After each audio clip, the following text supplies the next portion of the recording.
اس کے آتھر ہے امام ترمذی رحمۃ اللہ علیہ. امام ترمذی رحمۃ اللہ علیہ کا آپ لوگ نام جانتے ہی ہے، ویسے میں پھر بھی لکھا دیتا ہوں. امام ترمذی کا نام ہے ابو عیسیٰ محمد بن عیسیٰ، ابو عیسیٰ محمد بن عیسیٰ بن ثورہ السلمی الترمذی. پھر بولتا ہوں، ابو عیسیٰ محمد بن عیسیٰ بن ثورہ السلمی الترمذی. شہرت آپ کی امام ترمذی کے نام سے ہے یا امام ابو عیسیٰ الترمذی. ابو عیسیٰ الترمذی بھی کہا جاتا ہے، امام ترمذی بھی کہتے ہیں. ابو عیسیٰ الترمذی اس لیے کہتے ہیں اور ایک مشہور راوی حدیث ہے، ان کا نام حکیم ترمذی ہے.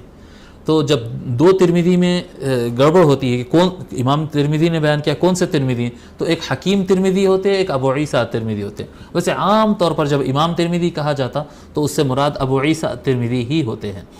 آپ کی پیدائش جو ہے وہ ترمذ نام کا ایک مقام ہے یا ترمذ نام کا ایک مقام ہے، دونوں طرح سے پڑھا گیا، ترمذ بھی پڑھا گیا، ترمذ کی شہرت ہے.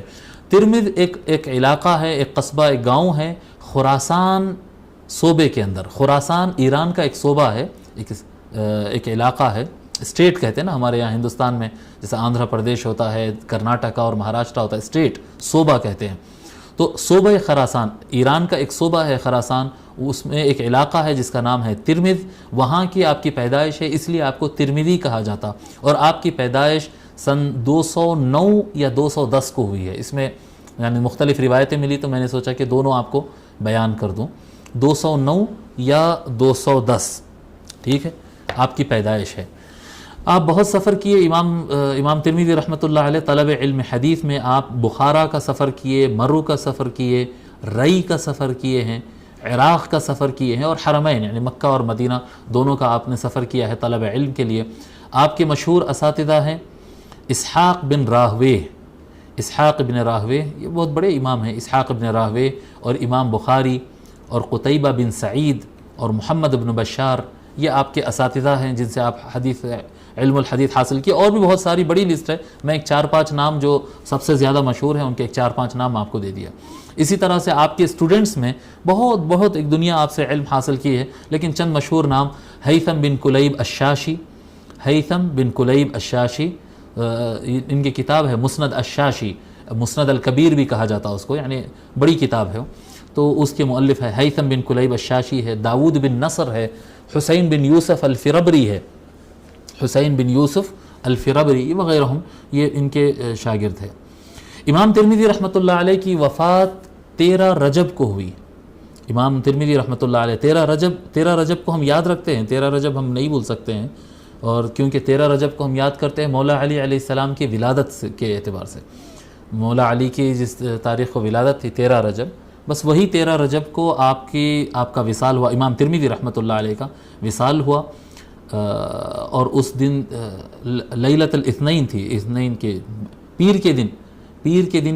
پیر سے پہلے کی رات، شب پیر یا شب دوشنبہ کہیں آپ، شب دوشنبہ تھی، 13 رجب تھی، اور 279 ہجری آپ کی عمر تقریباً 70 سال آپ کی عمر تھی، اور اس میں آپ کا وصال ہوا. 70 سال کی عمر میں آپ کا وصال ہوا 13 رجب 279 ہجری کو. اور ترمذ جو مقام جہاں پر آپ پیدائش ہوئے تھے، آپ کے گاؤں اور آپ کے قصبے میں ہی آپ کی تدفین ہوئی. آج بھی آپ کا مزار مبارک وہاں پر موجود ہے. ٹھیک ہے. آپ کے مصنفات علمی کام جو امام ترمذی رحمۃ اللہ علیہ کیے ہیں، وہ ایک تو سنن ترمذی ہے، جامع ترمذی، جس کے بارے میں ہم اس کا مکمل نام لکھائے تھے منہاج السوی کے درس میں، الجامع المختصر من السنن عن رسول اللہ صلی اللہ علیہ وآلہ وسلم ومعرفۃ الصحیح والمعلول وما علیہ العمل. جی تو یہ ایک نام ہے. سنن ترمذی آپ لکھ لیجئے، آسان ہے. امام ترمذی رحمۃ اللہ علیہ کی سنن ترمذی کہیں یا جامع ترمذی کہیں، دونوں نام ٹھیک ہوں گے. اسی طرح سے آپ کی اور ایک کتاب ہے العلل الکبیر، اور ایک کتاب ہے العلل الصغیر، العلل الکبیر، العلل الصغیر. اسی طرح سے آپ کی ایک کتاب ہے الزہد، زہد و تقوی کے اوپر آپ کی کتاب ہے.